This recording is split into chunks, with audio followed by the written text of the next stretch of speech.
8장입니다. 31절 말씀. 요한복음 8장 31절.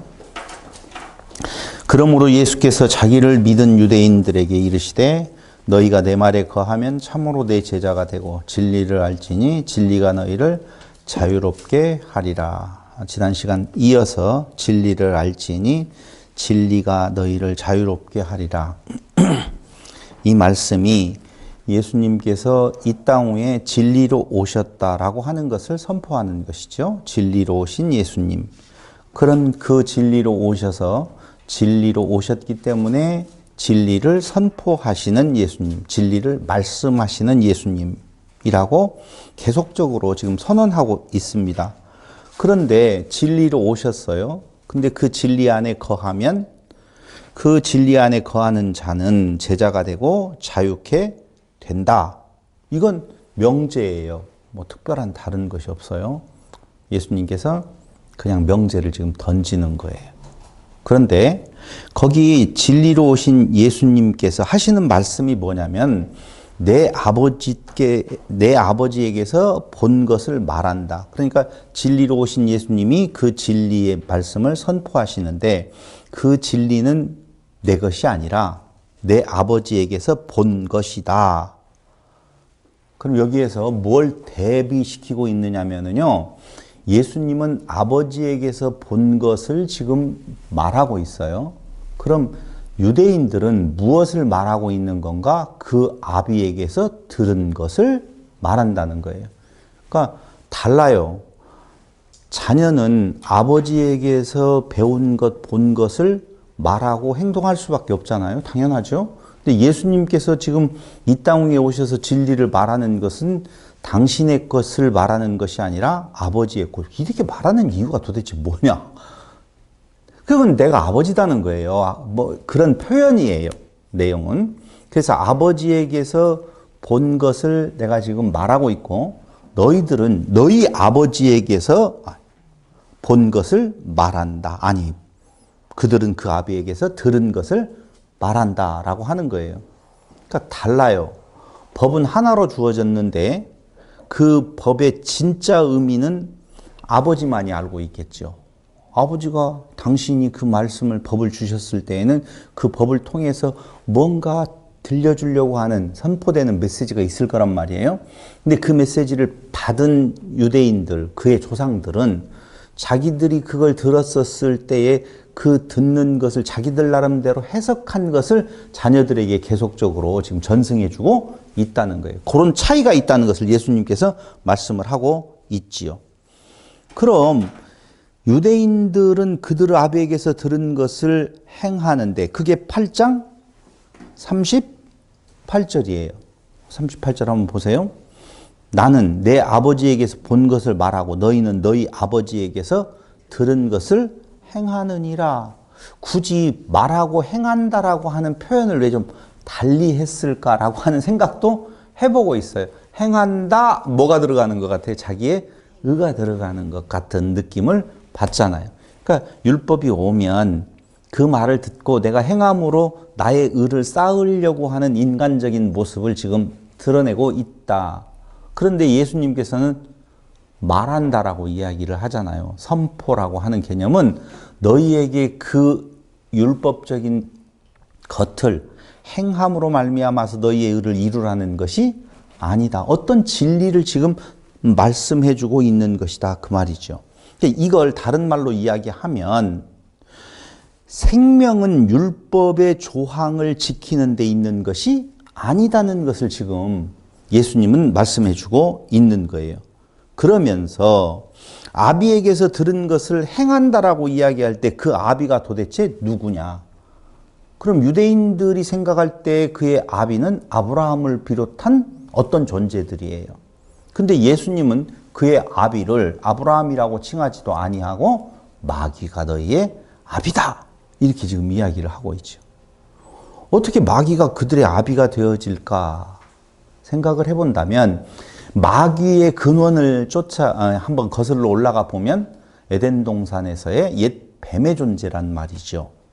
그럼 옛 뱀은 그 옛 뱀이 하나님께서 주신 선악을 알게 하는 나무, 그 율법 나무를 통하여서 자기의 의를 세워라.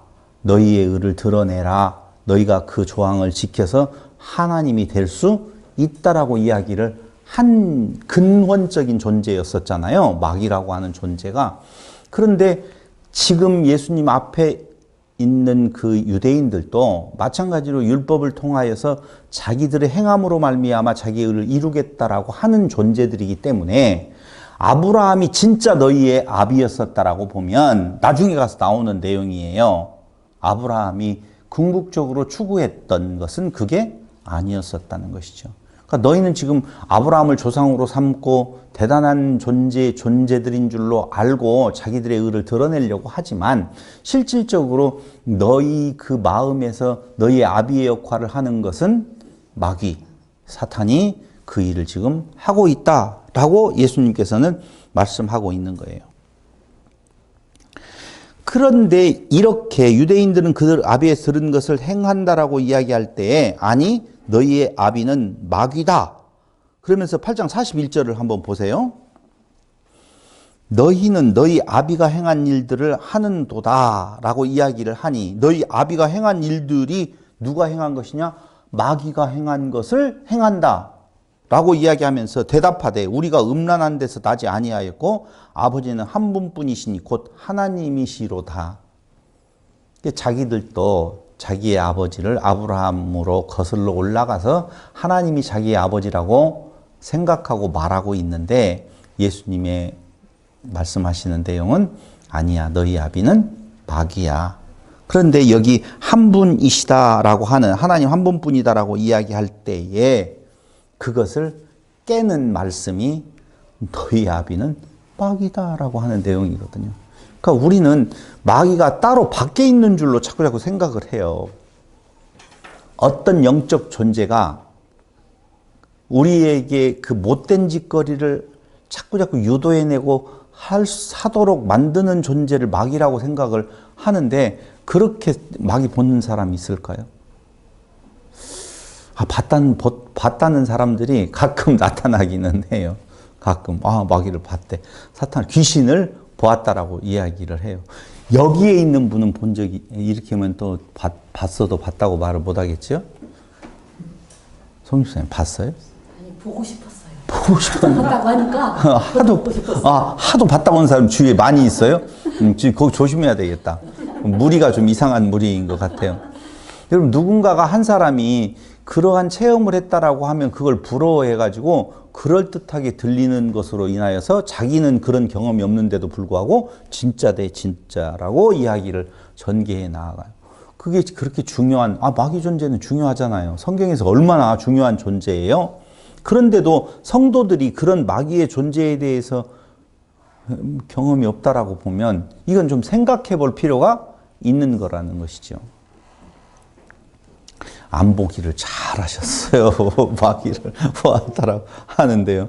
그러니까 마귀는 그래서 마귀가 아니에요. 알다시피 유혹하는 존재라고 보았었을 때 그 네 안에 있다라고 하는 내용이거든요. 근데 마귀는 어떤 유혹을 하고 있는 건가? 우리가 만화책 어렸을 때 보면은 독고 타가고 뭐 이렇게 마귀가 뿔 달린 마귀가 하라 하지 말라 이렇게 그게 마귀가 아니거든요. 그러니까 거기에서 말하고 있는 마귀의 역할은 인간이 가지고 있는 윤리와 도덕에 있어서 나쁜 쪽, 윤리와 도덕적인 기준으로 나쁜 쪽을 하라고 부추기는 것이 마귀의 존재로 생각을 하지만 성경이 말하고 있는 마귀는 정확하게 말하면 착하게 살아라는 거예요. 율법을 지켜서 너의 의를 세우라는 것이죠. 그게 마귀의 역할이거든요. 그게 나쁘냐? 착하게 살으라는 것이 그럼 나쁜 거예요? 마귀가 하는 일이라고 보면? 또 송집사님, 나쁜 거예요? 나쁜 것도 좋은 것도 아니에요. 나쁜 것도 좋은 것도.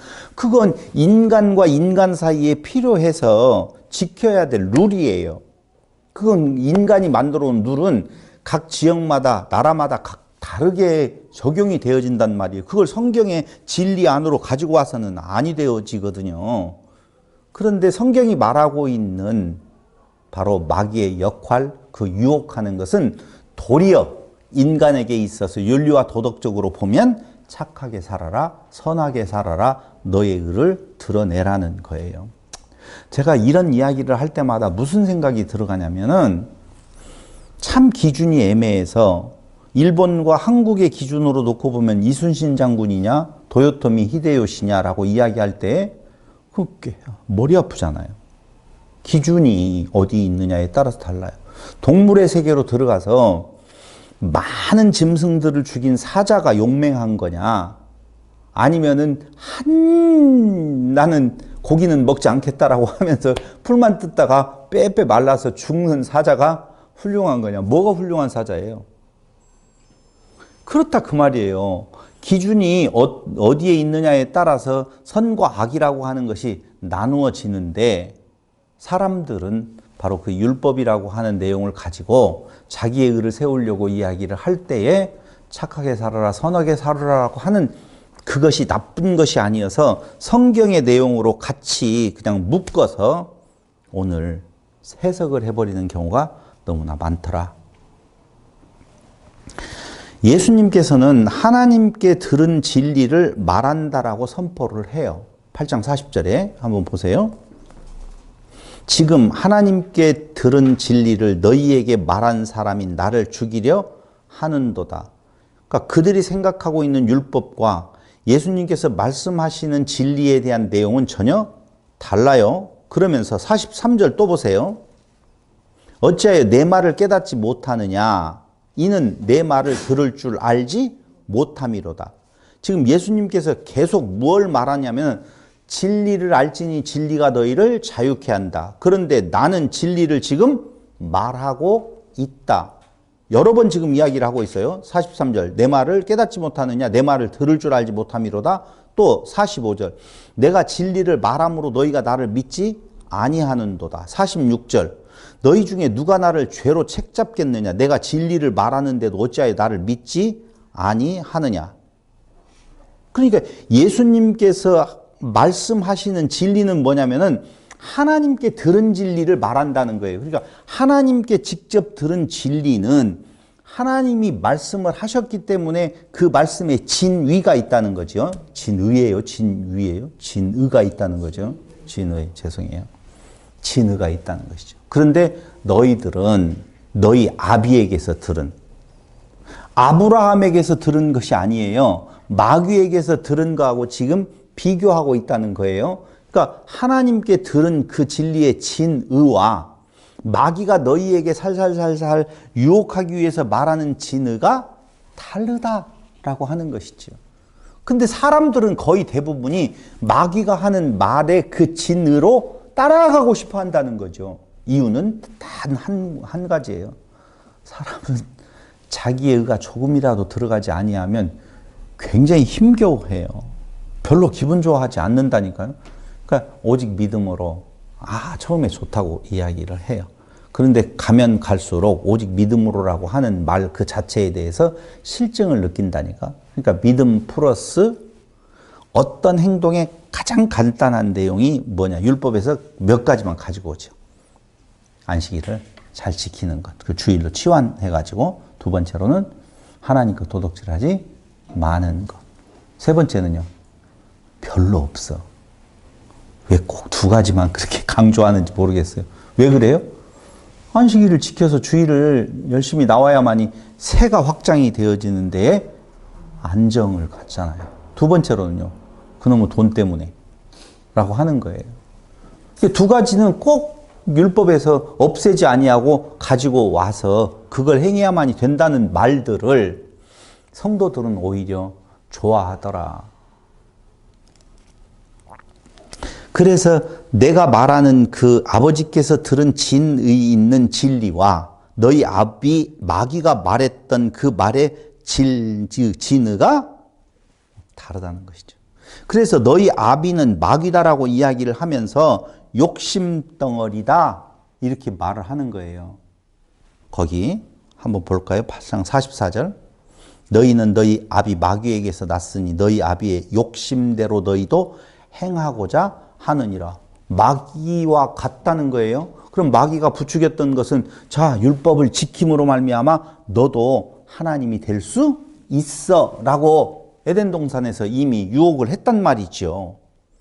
그런데 신이 되고자 하는 욕망이 그들 안에도 있어서 우리에게 주어진 그 율법이라고 하는 것을 내가 지킴으로 말미암아 나의 의를 이루어서 내가 신이 되고자 하는 욕망이 똑같이 그의 아비 마귀하고 같은 존재가 지금 되어졌는데, 그 마귀는 오히려 살인한 자요. 거기 그대로 나오고 있어요. 거짓말쟁이요 거짓의 아비라. 왜 그게 살인한 자일까요?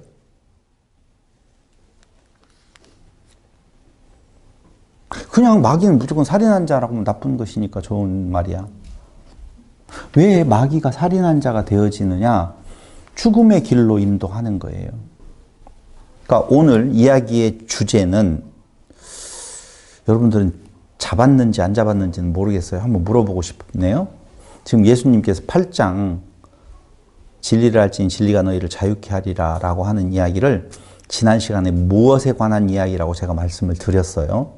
무엇에 관한 이야기? 생명에 관한, 죽음에 관한 이야기라고 말씀을 드렸잖아요. 진짜 그러할까요? 진짜 전체의 흐름이 그 이야기를 지금 말하고 있을까요? 계속 우리가 보고 있는 내용이 어디를 향해 가고 있는 것 같아요? 생명. 진짜 그렇게 생각이 들어가요? 어디에서 그걸 찾아낼 수 있었을까요? 아, 거기에서 찾았구나.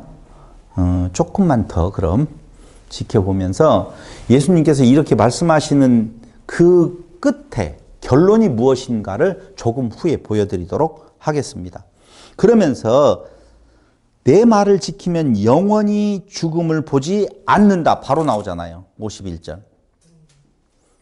왜 이제까지 그런 논쟁을 하다가 예수님께서는 51절에서 진실로 진실로 너희에게 이르노니 사람이 내 말을 지키면, 지금 진리 되신 그분이 말씀하셨는데 그 말씀이 무엇을 말하는 거냐? 내 말을 지키면 영원히 죽음을 보지 아니하리라 라고 이야기를 하고 있어요. 이것이 바로 뭐냐면은 진리를 알지니 진리가 너희를 자유롭게 하리라 라고 하는 그 선언에 대한 설명들을 과정 중에서 그 생명을 얻기 위해서는 너희 아비, 마귀가 했던 것처럼 하나님이 된다는 거 아니에요. 생명을 얻는다는 것은 하나님이 새로운 생명으로 바뀌는 거예요. 우리는 육체의 생명이 끝나지 아니하고 영원히 이어지는 것을 영생이라고 생각할 수 있는 여지도 있는데, 그게 아니고 생명이 완전히 바뀌는 거란 말입니다. 영생이라고 하는 것은. 요한복음 5장 39절이던가요? 5장 39절에 지금 관심은 거기에 다 있어요. 39절 제가 한번 읽어드릴게요. 나를 아니요 6장을 봤어요. 죄송해요. 5장 39절 맞아요? 39절. 너희가 성경에서 영생을 얻는 줄 생각하고 성경을 연구하거니와 이 성경이 곧 내게 대하여 증언하는 것이니라. 그러니까 구약 성경을 보는 목적이 영생, 생명이 어디에 있는 건가, 생명의 근원을 찾아가려고 너희가 성경을 보는데, 찾는 너희가 찾았던 결론은 뭐였었냐? 주신 율법을 내가 지킴으로 하나님의 자녀가 될 수 있다라고 하는 거였어요. 그게 에덴 동산에서 마귀가, 사탄이 아담을 꼬였던 내용이거든요. 너 이것을 지킴으로 말미암아 이것을 네가 신이 될 수 있어 라고 하는 유혹이었었단 말이죠. 그러니까 사람에게 있어서 궁극적인 관심은 어디에 있는 건가? 돈을 이야기하고 건강을 이야기하고 관계를 이야기하고 모든 것을 다 이야기한다 할지라도 종국에 가서는 생명 연장의 꿈, 너희가 나에게 생명을 줄 수만 있다면 불로초를 찾아서 내 재산과 나의 명예와 나의 권력을 다 내어놓고라도 그걸 얻고 싶다라고 하는 내용이 인류가 이제까지 추구해왔던 내용이에요. 그런데 유대인들도 마찬가지예요. 생명이 어디에 있는 건가? 그것은 마귀가 이 율법을 지킴으로 말미암아 너희의 생명이 신이 될 것이다라고 하는 내용으로 유혹해왔다라고 보면, 그 성경, 그 진리는 나에 대해서 지금 이야기를 하고 있다라고 51절에서 정확하게 진실로 진실로 너희에게 이르노니 사람이 내 말을 지키면 영원히 죽음을 보지 아니하리라. 이게 5장 39절이나 8장 32절 진리가 너희를 자유롭게 한다는 말씀이나 다 같은 선상에서 지금 되어지고 있는 메시지라 하는 겁니다. 그럴 때에 유대인들 죽음을 맛보지 않는다고 그게 8장 52절이에요. 진실로 이렇게 말하니까 유대인들이 이르되 지금 네가 귀신 들린 줄을 아노라. 아브라함과 선지자들도 죽었거늘 내 말은 사람이 내 말을 지키면 너 한 말, 지금 따옴표가 여기는 안 나오니까 헷갈리지만 네가 하는 말은 하면서 사람이 내 말, 예수님께서 하신 말씀을 지금 따온 거예요. 내 말을 지키면 영원히 죽음을 맛보지 아니하리라 하니 너는 이미 죽은 우리 조상 아브라함보다 크냐? 계속 죽음에 대한 이야기를 하고 있다는 것이죠. 아브라함보다 크냐? 그럼 또 선지자들도 죽었거늘 너는 너를 누구라 하느냐라고 말하고 있는 거예요. 아브라함보다 많은 선지자들보다 크단 말이냐? 너는 도대체 너를 누구라고 생각하는 거야? 뒤에다가 한마디 붙여봐요. 없지만. 이 건방진 놈아. 그렇게 읽어내려가면 돼요. 이 건방진 놈아라고 하는. 내가 나를 스스로 높이는 것, 내가 내 영광을 취하는 것이 나는 아니야. 그러니까 귀신 들렸어, 너는. 네가 너 스스로를 그렇게 교만하여서 너를 높인다라고 하는 것, 넌 귀신 들린 놈이야. 라고 유대인들이 말을 하니까 나는 내 스스로가 높이는 거야. 꼭 애들 장난하는 것 같아요. 이런 이야기를 들으면 너 내 스스로를 높이지. 난 내 스스로 높이는 거 아니야. 아, 하나님이 높였어. 그 말 한다고 해서 하나님이 높이고 내가 스스로 높인다고 해서 내가 스스로 높인 것이 되느냐 이거예요. 이 말하는 내용을 보면은요, 어찌 그렇게 유치찬란한지를 모르겠어요. 근데 유치찬란하게 이야기를 하시는데 그 안에 진리가 있다고요. 나의 아버지, 너희가 하나님이라 부르는 아버지가 나를 높이시는 거야. 여러분 정말 이런 걸 보면은요, 저는 제가 조금 더 영리했다면 참 못 받아들였을 거예요. 왜냐하면 예수님 스스로가 난 나를 높이는 거 아니야. 하나님께서 나를 높이시는 거야. 내가 나를 스스로 높이면 나의 영광이 아무것도 아니지. 네가 그렇게 말한다라고 해서 하나님이 너를 높여주는 거고 네가 내 스스로 안 높이는 거냐. 오히려 너는 하나님의 이름을 빌려서 너 스스로를 높이는 거야 라고 생각을 당연히 할 거 아니에요. 그게 바로 유대인들의 생각이었어요. 제 생각이나. 그래서 돌 들어서 죽이려고 한다니까요. 돌 들어서 죽이려고 하는 것이 신성모독에 대한 행동이에요. 돌을 들어서 던진다라고 하는 것은. 그러니까 그들의 행동은 너무 당연한 거예요. 그럼 예수님께서 돌을 들어서 치는 그들의 돌을 맞아 죽어야 돼요? 안 맞아야 돼요? 왜요? 아, 진짜 여러분들은 너무 훌륭해가지고 답을 이야기를 하고 있어요. 참 저는 정말 이해가 미친 사람이에요. 아니 지금 여기 나타나가지고 누군가가 난 내 스스로 높이는 것이 아니야. 아버지가 나를 높여준 거야. 내가 이런 일을 이렇게 말하는 것은 다 아버지께서 하시는 일이 내가 스스로 말하는 거예요. 대표적인 인물 시작. 이만희. 엊그제 여기서 모였잖아요. 도청 앞에. 수원 도청 앞에.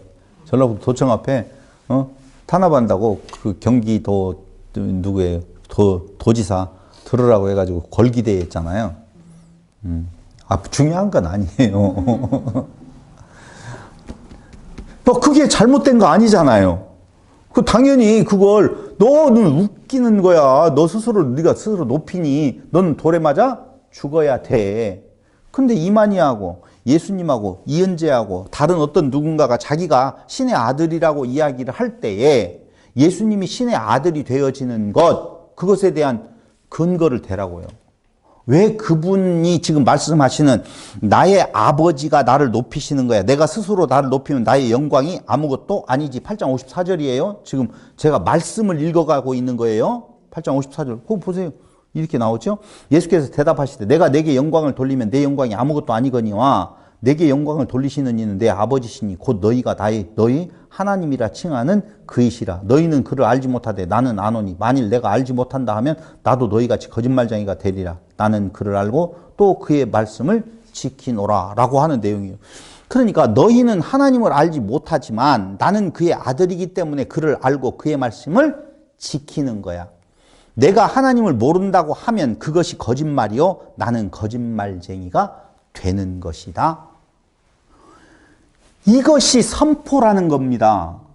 지금 그 말싸움에서 이렇게 말을 함으로 인하여서 그 유대인들을 이겼다라고 하는 내용이 아니에요. 그냥 진리를 선포하셔요. 그리고 선포된 진리가 진짜인지 참인지 거짓인지를 드러낸단 말이죠. 뭘로? 그렇지. 안 잊어먹었어요. 부활로. 송 집사님 이야기할 줄 알았는데 거기에서 이야기를 안 해요. 맞아요. 부활로 그걸 드러내는 거예요. 그러니까 부활이 없으면 진짜 예수는 미친 사람이에요. 이만희하고 똑같은 사람이라고요. 그런데 부활로 그걸 증명해 내더라. 그 앞에 있었던 여러 가지의 행위는 똑같은 사람들이 봤는데도 불구하고 그걸 받아들여지지 않잖아요. 우리가 누군가가 어떤 일을 행했다라고 하면 그걸 쉽게 받아들여서 그를 메시아라고 말할 수 있겠냐고요. 그러니까 그들의 행동이 그렇게 문제 있는 것은 아니에요. 그때 당시에 그 상황상으로 본다라고 보면 어디 촌구석 목수의 아들이 나사렛 사람, 나사렛 무슨 아니야 그럴 수가 없어라고 말하는 것은 너무 당연한 것이다 라고 하는 겁니다. 그러니까 우리의 믿음에 예수님의 부활을 빼고 나면 우리의 믿음이 가장 불쌍한 것이 되어진다고요. 헛것에 매달려가는 자들의 불쌍함이 얼마나 안타까운지 모르겠어요. 그게 이만희에게 쫓아가는 자들 뿐이겠어요?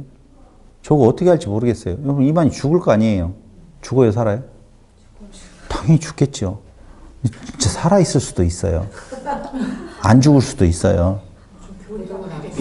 바뀌었지요? 내가 그럴 줄 알았어. 이만희도 죽는다고 이제 슬슬 바꾸는 거예요. 여러분 인간은요 자기 스스로가 자기 스스로의 믿음에 손상이 가면 인지 부조화가 일어나서 못 견디거든요. 그러니까 좋은 사람이라고 믿었어요. 그래서 막 과자도 사주고 단 것도 사주고 막 이런 거 저런 거 다 했어요.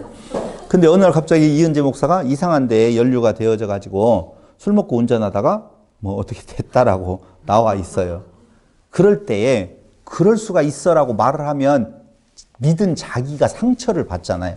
그러니까 그때 무슨 괴로운 일이 있었을 거야. 목사님도 이 사람인데 인간인데 하고 봐주는 내용이 뭐 때문에 그래요? 아니 자기가 상처 안 받으려고 다단계에 빠졌어요. 그래가지고 가산을 탕진을 하든 무엇을 했어요. 꼭 하는 말이 뭔 줄 아세요? 다 같이 시작. 아니요 제품은 좋았어.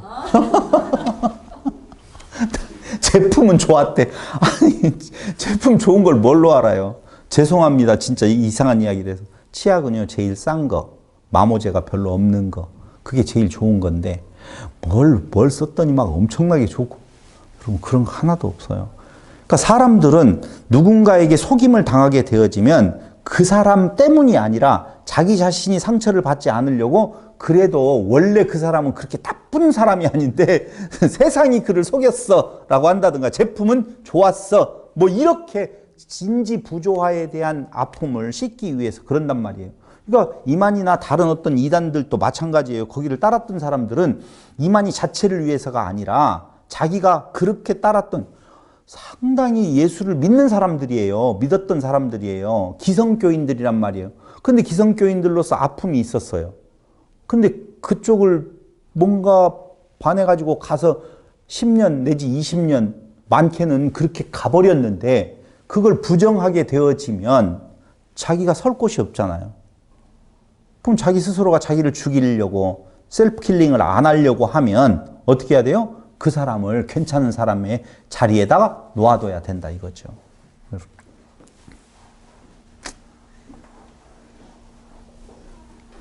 무슨 이야기 하다가 이렇게 하지 말라고 그랬는데. 그래서 내가 하나님을 모른다고 하면 그것이 거짓말이요 나는 거짓말쟁이가 되는 것이다 라고 말을 하는 이러한 선포가 그냥 단순하게 지금 선포하는 것인데 그걸 그대로 믿어줄 수 있다라고 하는 건 불가능하다라고 하는 것을 지금 말하다가 거기 이야기를 했잖아요. 근데 보세요. 우리에게 있어서 정말 아름다운 소식은 그 예수는 죽음으로 끝나지 아니하고 죽음은 우리의 죄를 없이 한다는 거 아니겠어요? 우리의 죄는 뭔데요? 여러분 예수님께서 왜 죽으신 것 같아요? 우리 죄를 위해서 죽었다고 그러잖아요. 예수님께서 왜 죽으셨어요? 사람으로 오셔서. 제가 원하는 답은 부활하시려고 죽은 거예요. 부활하시려고 죽은 거라고요. 그러니까 우리에게 있어서 죽음이라고 하는 의미는 부활을 전제로 한 죽음일 때의 그 죽음이 값진 것이지 부활이 없는 죽음이라고 하는 것은 그걸로 끝이에요. 그러니까 생명이 바뀌어지지 아니하면 인간으로 1000년을 살든 무두셀라와 같이 1000년 가까이 살든 10,000년을 살든 1억 년을 살든지 간에 어차피 사멸이에요. 그런데 생명이 바뀌는 것은 그런 생명 개념이 아니라는 것이죠. 신으로서의 완전히 생명이 바뀌어요. 뭐라고 해야 돼? 새 생명. 그 차원이 다르다. 그게 제일 좋은 말이다. 차원이 다른 생명으로 바뀌는 거라고요. 그럼 우리가 생명으로 바뀌려면 죽어야 될 거 아니에요. 우리 스스로 죽어가지고 부활하는 건 의미 없다니까요. 그러니까 나사로가 죽었다가 다시 살아났는데 다시 죽어요, 살아요? 다시 죽게 되어져요. 생명은 다시 죽었다가 살아났다 할지라도 다시 죽는단 말입니다. 그런데 우리를 그 안에 죽이시려고 예수님께서 죽는 거예요. 그 안에서 죽지 아니하면 우리 스스로 혼자 죽는 것 가지고는 부활의 의미를 참여할 수가 없단 말이에요. 예수님 부활할 때 부활에 참여하려고 보면 예수님과 같이 죽어야 될 거 아니에요. 그래서 예수님께서 이 땅 위에 오셔서 죽은 거예요. 하나님이 인간이 되심은 우리와 하나 되어서 죽으시려고 그런 거예요. 그러니까 우리는 살아있어서 부활하는 것이 아니라 예수 안에서 옛 생명이 죽고 예수 안에서 새 생명으로 바뀌어지는 새로운 차원의 생명으로 바뀌어지는 일을 위해서라고 하는 거예요. 그래서 지금은 선포되어졌던 메시지를 선포되어졌던 그 사실을 주후 약 80년 내지 90년에 요한이라고 하는 사람이 그때 그 사건을 가지고 와서 사실은 무엇을 설명을 하려고 하는 건가? 부활을 설명하려고 하는 거예요. 진짜 그가 하나님의 아들이었다라고 하는 증거는 부활로서 드러나는 것이지 부활이 없는 하나님의 아들은 의미는 없다는 것이죠. 그래서 내 안에 예수 안에 새로운 생명 부활이 있어. 그는 하나님이셔. 오직 그분만이 하나님이시니 그분 안에서만이 새로운 생명으로 바뀌어질 수 있단다라고 하는 것이 예수님이 하나님의 아들 되심을 강조하는 의미이지 예수님이 하나님의 아들이라고 하는 사실 그 자체를 말하려고 하는 것은 아니다. 보시면 돼요. 그런데 이제 여기에서 어려운 것이 나와요. 그게 뭐예요? 제가 도대체 말씀을 그래도 연구한다신 분들은 어떻게 여기를 해석하나 하고 여러 군데를 봤어요. 그 중에 여러분도 잘 알고 있는 돌아가신 김모 목사님이 쓴 책을 제가 한번 봤어요. 말씀으로 말고 책으로. 없어요. 이 대목이 빠져 있어. 어떤 목사님들 유명하다고 하는 한국계 유명하다는 목사님들도 이 대목을 묘하게 앞에서 막 강조를 해. 다른 내용들을. 그 다음에 9장으로 넘어가 버려요. 왜요? 여기. 이것 때문에 그래. 너희 조상 아브라함은 나의 때 볼 것을 즐거워하다가 보고 기뻐하였느니라. 그럼 우리는 이걸 어떻게 봐요? 아브라함은 예수를 보았다. 이렇게 지금 해석을 하잖아요. 황희 집사님, 봤어요? 본 것 같아요? 아브라함은? 예수를? 근데 여기 보면 그냥 즐거워하다가 불만스럽게 이야기하지 말고 그냥 평범하게 이야기했어요. 심각하게 지금 보고 그렇죠. 심각하게. 예. 하였느니라. 볼 것을 즐거워하다가 안 봤네요.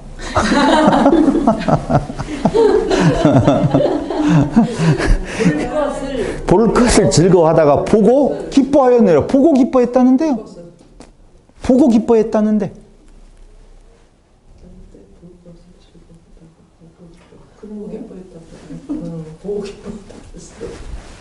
이런 것이 어려워서 지난번에 특강으로 제가 여기를 특별히 사실은 강론을 한 부분이 있어요.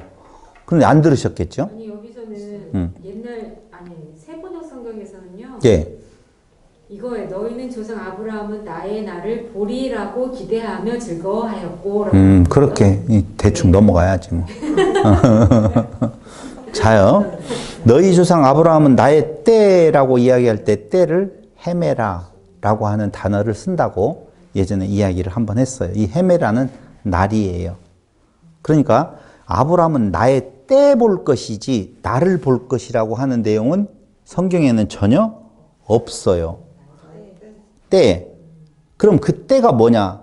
그때 볼 것을 즐거워하다가 보고 기뻐하였느니라 라고 이야기를 해요. 그럼 요한복음 7장 30절에 보면 때가 나와요. 호라.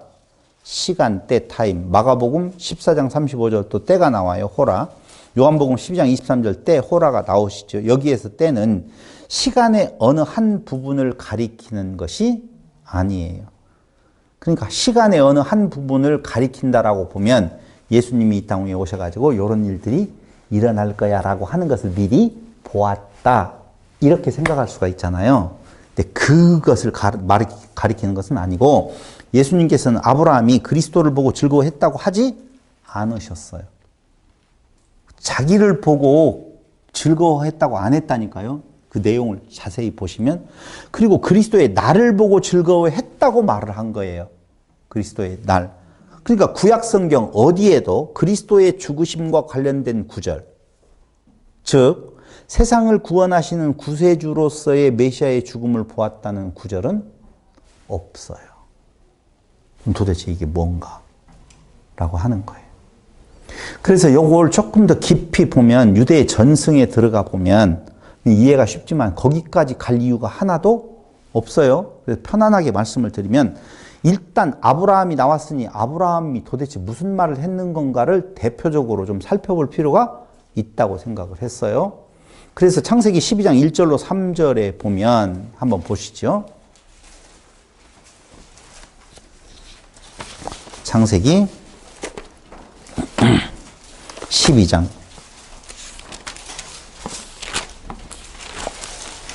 1절 보겠습니다. 여호와께서 아브라함에게 이르시되 너는 너의 고향과 친척과 아버지의 집을 떠나 내가 네게 보여줄 땅으로 가라. 내가 너로 큰 민족을 이루고 내게 복을 주어 내 이름을 창대하게 하리니 너는 복이 될지라. 너를 축복하는 자에게는 내가 복을 내리고 너를 저주하는 자에게는 내가 저주하리니 땅의 모든 족속이 너로 말미암아 복을 얻을 것이라 하신지라. 땅의 모든 족속이 너로 말미암아 복을 얻을 것이리라. 너는 복의 근원, 축복의 통로라고 하는 개념으로 설명할 수가 있겠죠? 자, 이렇게 약속을 해 주었어요. 창세기 22장 1절로 18절. 그 일 후에 하나님이 아브라함을 시험하시려고 그를 부르시되 아브라함아 하시니 그가 이르되 내가 여기 있나이다. 여호와께서 이르시되 네 아들 내 사랑하는 독자 이삭을 데리고 모리아 땅으로 가서 내가 내게 일러준 한 산 거기서 그를 번제로 드리라. 아브라함이 아침에 일찍 일어나 나귀 안장을 지우고 두 종과 여러분 잘 알고 있죠 여기. 그런데 여기에서 중요한 것 내 아들을 무엇해라 번제로 드리라 라고 이야기를 하면서 18절을 보세요. 또 내 씨로 말미암아 천하 만민이 복을 받으리니 이는 네가 나의 말을 준행하였음이니라 하셨다 하니라. 여기 똑같은 이야기가 나오잖아요. 땅의 모든 족속이 너를 인하여 복을 얻게 되어지고 두 번째로는요. 내 씨로 말미암아 천하 만민이 복을 얻으리라 하면서 창세기 22장 2절에 내 아들을 어떻게 하라? 번제로 드리라 라고 하는 내용이에요. 그런데 성경에서는 열왕기하 23장 10절, 에레미야 19장 5절, 에스겔서 20장 30절로 31절, 뭐 여러 개, 레위기서 18장 21절, 레위기서 20장 2절에 보면은 아들을 번제로 드리는 거 말 돼야 안 돼요. 인신공양. 말이 안 되게 되어 있어요. 그러니까 여기에서는 말하려고 하는 내용, 지금 요한복음에서 말하려고 하는 내용은 뭐냐면은 방금 아브라함에게 약속해 주었던 그 약속의 성취는 오실 메시아에 대한 내용이 아니라 내 씨로 말미암아 세상 모든 족속이 복을 얻게 되어진다라고 하는 내용이에요. 그냥 간단하게 이야기를 하면. 그것이 바로 어떤 거다? 지금 나로 말미암아 이런 날들이 지금 시작되어진다라고 하는 내용이거든요.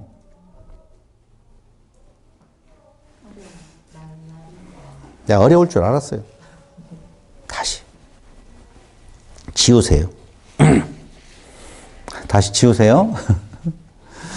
나의 때, 날 헤매라. 그 날은 어느 날이냐 하면은 내 시로 말미암아 만민이 복을 받는 거예요. 그렇죠? 근데 그게 바로 아브라함에게서 믿음으로 그걸 보게 되어졌다. 그리고 무엇했다고요? 기뻐했다라고 하는 내용이라고 보면 그것이 나야라고 하는 거라니까요. 아브라함이 예수를 보았다라고 보면 안 된다고요. 무엇이냐면 아브라함에게 약속해 준 것은 그 너의 독자, 그 메시아가 와가지고 그런 일들이 있을 거야라고 하는 내용이라든가 아니면 아브라함이 앞으로 몇 천년 뒤에 나실 어떤 분이 우리의 생명을 구원해 줄 메시아야라고 하고 예수를 바로 바라봤다든가 이런 거 아니라니까요. 나의 날, 헤매라. 그 해방의 날, 그 날들이 분명히 이루어질 줄로 알고 믿고 기뻐했다라고 하는 날, 그 날이 지금이요 나다라고 하는 것을 지금 말해주는 거라니까요. 다시 한번요. 어디예요? 너희 조상 아브라함은 나의 때 볼 것을 즐거워하다가 보고 기뻐하였느니라. 이 보고라고 하는 것 때문에 우리는 직접 예수를 이렇게 메시아를 이렇게 보는 거잖아요. 아니요. 그렇게 이루어질 줄로 어떻게 믿음은 바라는 것들의 실상이고 보지 못하는 것들의 증거라고 하는 의미에서의 그 날들을 그는 기대했었다라고 이렇게 해석해도 된단 말이에요. 그게 어느 때다 지금? 나야 라고.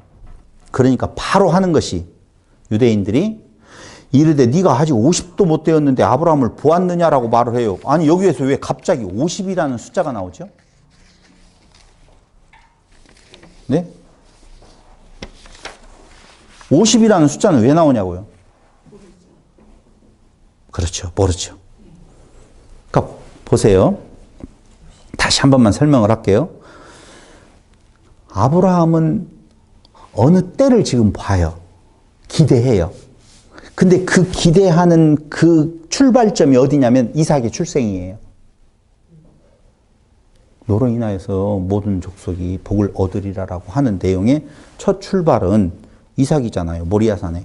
왜 가까운 산이 아니고 모리아산인지에 대한 설명은 예전에 한번 했으니까. 근데 여기 그 이삭이 출생되어지는 것은 예수님의 동정녀 탄생에 대한 내용이요. 두 번째로는 이삭 대신에 양이 죽지요. 예수님의 십자가의 죽으심이요. 이삭에 대한 내용이 부활했어요? 안 했어요? 헷갈리죠. 그렇죠. 대신 죽은 죽음으로 인하여서 그는 죽지 아니함을 본 거, 죽음을 보지 않은 거거든요. 그러니까 예수님의 부활하고 거기에서 이미 아브라함은 그 날을 생각하는 거예요. 샘플이니까 이삭이. 그러니까 그날을 생각하고 나의 때 볼 것을 보고 즐거워했다라고 이야기를 하니까 여기 참 미묘한 표현이 나오는데 보세요. 너희 조상 아브라함은 나의 때 볼 것을 즐거워하다가 라고 나오잖아요. 아브라함이 제 손가락을 보세요. 아브라함이 나의 때 보는 거예요.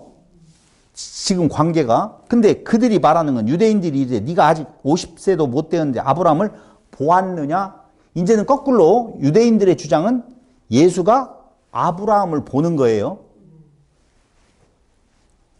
예수님은 아브라함이 나의 때 볼 것이라고 이야기를 했잖아요. 누가 더 주인공 같아요? 그거 잘 안 잡혀요? 아니요. 이 말 그대로 하면 아브라함이 나의 때 볼 것을 즐거워했다고 했어요. 보고 즐거워했다. 그럼 여기에서는 주어는 누구일 것 같아요? 아, 그렇구나. 미안해요. 문장으로만 생각을 했다. 누가 더 중요한 존재예요? 당연하죠. 내가 누군가를 보고 싶어요. 그럼 보고 싶어하는 대상이 중요해요? 내가 중요해요? 대상이 중요하잖아요. 아니 내가 보고 싶었는데 대상이 없으면 아무 의미가 없잖아요. 그러니까 누구를 보고 싶어 하느냐가 중요하잖아요. 그러니까 그때는 아브라함이 누구를 보는 것이 중요하다라고 예수님은 지금 중요한 점을 누구를 두고 있는 거예요. 예수 당신을 중요하게 보고 있는 유대인들은 네가 아브라함을 보았다고 보는 대상 아브라함을 주로 놓고 본다고요. 너 따위가 어떻게 감히 아브라함을 보았다고 나이도 50대 안 되는 사람이 놈이라고 해서 미안. 그렇게 지금 말에 대한 내용을 가지고도 미묘한 지금 다툼이 일어나고 있다는 거예요.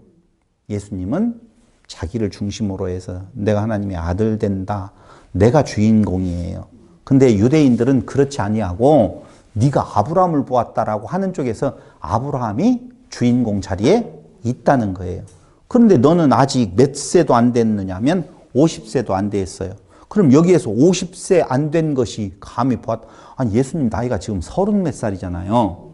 많이 먹었어야 33살일 거고 32살일 때도 있을 수도 있잖아요. 근데 왜요? 40도 안 된 놈이 이렇게 말하지 아니하고 50도 안 된 놈이라고 말할까? 문도 건방지다는 건 맞아요. 그건 맞는 이야기예요. 건방진 놈이 라는 말이에요. 근데 왜 50이라는 숫자를 넣느냐? 이런 의미가 있어요? 네, 있죠. 당연히. 방금 이야기했잖아요. 건방지게 어린 놈이 이런 말이에요. 근데 그 어린 놈이라고 하는 그 기준이 50이에요. 어떻게 기준이? 청년이 50세까지는 청년으로 보는 거예요? 아, 이런 거예요. 50이라고 하는 것이 유대인들의 그 역할을 바라보면 레위인들이 성전 봉사에서 은퇴하는 나이가 50이에요. 성전 봉사에서 은퇴하는 나이가. 근데 그 50이 기준이 되어서 젊은이와 노인으로 구분을 해요. 이해됐어요? 그러니까 이 젊은 놈이 하는 것은 50이 안 되는 자들을 젊은이라고 한다 그 말이에요. 제가 그냥 하는 말이 아니 민수기 4장 3절 보세요.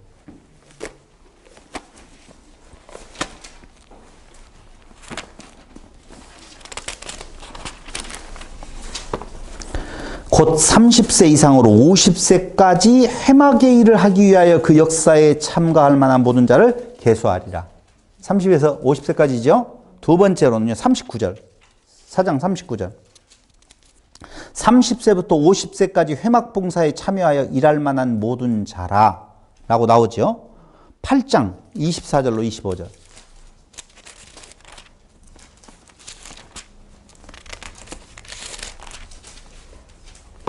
8장 24절에도 보니 레위인은 이같이 할지니 곧 25세 이상으로는 회막에 들어가 복무하고 봉사할 것이요 50세부터는 그 일을 쉬어 봉사하지 아니할 것이나 라고 나오잖아요. 이게 바로 근무할 수 있는 레위인들의 성전 봉사할 수 있는 나이가 50세가 정년 나이라고요. 그때에 그 50세가 넘어가야지 누구로 인정을 하느냐? 노인으로 인정을 하고 그 전에는 젊은이로 구분을 지어요. 그러니까 젊은 놈이 어떻게 50세도 안 된 노인도 안 된 것이 네가 세상을 알면 얼마나 안다고. 아니 몇천 년 전에 우리 아브라함을 보았다고? 볼 것이라고? 네가 어떻게 아브라함을 대단한 아브라함을 보느냐라고 말하고 있는 것이죠. 그게 8장 56절에서 나왔던 내용이 너희 조상 아브라함은 나의 때 볼 것을 즐거워하다가 이렇게 나오잖아요. 아브라함이 예수를 보았는가? 예수가 아브라함을 보았는가? 57절에 대한 내용은 유대인들이 이르되 네가 아직 50세도 못 되었는데 아브라함을 보았느냐? 그러면서 여기 예수께서 이르시되 진실로 진실로 너희에게 이르노니 아브라함이 나기 전부터 내가 있느니라 하시니 이게 도대체 무슨 말일까요? 아브라함이 나기 전부터 있었대요. 그런 의미예요. 내 생명은 시간과 공간과 형상 안에 있는 존재가 아니고 나는 하나님의 아들, 하나님이야 라고. 그럼 하나님의 아들, 하나님은 날 때부터 다 태어나기 전부터 있어야 되죠. 왜요? 아들이니까? 원하는 대답을 제가 해드릴게요. 제가 말하고. 생명은 육체적인 생명과 영원한 생명이 나누어지잖아요. 육체적인 생명은 시공형의 제약을 받는 생명이고 영원한 생명은 시공형을 초월한 생명이라고. 그래서 예수님의 부활한 생명을 말씀을 할 때 시공형의 제약을 받지 아니하잖아요. 그러니까 시간의 제약 안 받는 거예요. 그는 누구라고? 하나님, 신이시다라고 하는 당신의 신됨, 하나님의 아들됨을 선포하는 거예요. 그걸 그 유대인들이 앞에 있다고 그래요? 대단한 말이네요. 믿었더라? 아니요. 그런 거 없어요. 어느 때 그걸 증명해 보여주느냐? 부활할 때에 그것을 증명해 보여주더라라고 하는 거예요. 그런데 그들은 그때 그 말을 듣고 돌을 들지요. 이유는 아까 말씀드렸죠. 신성 모독에 대한 네가 하나님이라고? 라고 하는 내용. 이런 내용으로 보면 예수님이 무엇을 지금 주장하고 있었던 건가에 대한 내용이 알 수가 있어요. 결국에 가서는 당신이 하나님의 아들 하나님 되신다라고 하는 것에 머무르지 아니하고 내 안에 거하면 진리가 너희를 자유케 하리라라고 하는 이 선언, 그게 우리에게 있어서 생명의 바뀜은 내 안에서 이루어진다. 내가 그걸 위해서 죽기 위해서 이 땅에 왔다라고 말을 하면서 나의 죽음 안에서 너희도 죽고 내가 다시 살아남으로 말미암아 너희도 하나님의 아들, 하나님 된다는 말을 쓰고 싶은데도 그게 그렇게 걸림이 되는지 모르겠어요. 뭐가 그렇게 걸림이 되는지 모르겠어요. 왜 그게 걸림이 되냐면요. 신됨이라고 하는 내용이 걸리는 이유는 다른 거 아니에요. 우리는 신을 생각할 때 공경을 받는, 섬김을 받는, 높은 자리에 앉아 있는 이런 개념으로만 생각을 하고 있기 때문에 그런 거예요. 근데 신 되신 분, 그분이 이 땅 위에 오셔서 하신 일은 존경을 받는 것이 아니라 고난과 고통 속에 살다 가셨잖아요. 그러니까 우리가 하나님의 아들 되었다, 신 되었다라고 이야기할 때 높은 자리에 올라가려고 하는 것은 기존에 설교에서 나왔던 내용들이지 성경에서 말하고 있는 것은 신됨은 다 같이 섬김. 그렇죠. 그 자리예요. 섬김의 자리거든요. 그러면 결론적으로 말하면 성도의 사는 삶의 현 주소는 지체를 섬기는 데 있다는 것이죠. 사람은요, 이득을 따라서 행동하는 것 맞아요? 틀려요? 사람은요, 이득을 따라서 행동해요. 그걸 나쁘다라고 보지 말라고요. 왜냐하면 자기 이익을 위하여서 살아요. 그럼 성도를 섬기는 일에 자기가 받은 은사를 쓰게 되어져 있다. 성도의 삶이라고 하는 것은 이웃사랑에 대한 내용이 나타나게 되어져 있는 건데 다르잖아요. 논리가. 사람은 자기 이익을 위하여서 사는 존재인데 성도를 위하여, 지체를 위하여서 사는 삶이 사라지게 되어 있다? 안 맞잖아요. 갈등이 온단 말이지요. 이게 가능할까요? 네? 어떻게 가능할까요? 오케이. 고마워요. 그 말이에요. 그 말 한마디 나오면 돼요. 그 말 한마디 나오면 돼요. 아나케팔라이오마이, 연합, 한 몸. 둘이 연합하여 한 몸이 되어지는 거. 결혼의 비밀도 다 그거 아니에요? 여러분, 이번에 박덕용 집사님 결혼할 때 제가 이야기했던 것이 한 몸이니라라고 하는 내용이거든요. 알아가는 것이다. 정말 난 그런 거 너무 어려워. 5초만 생각하라고 그랬어요.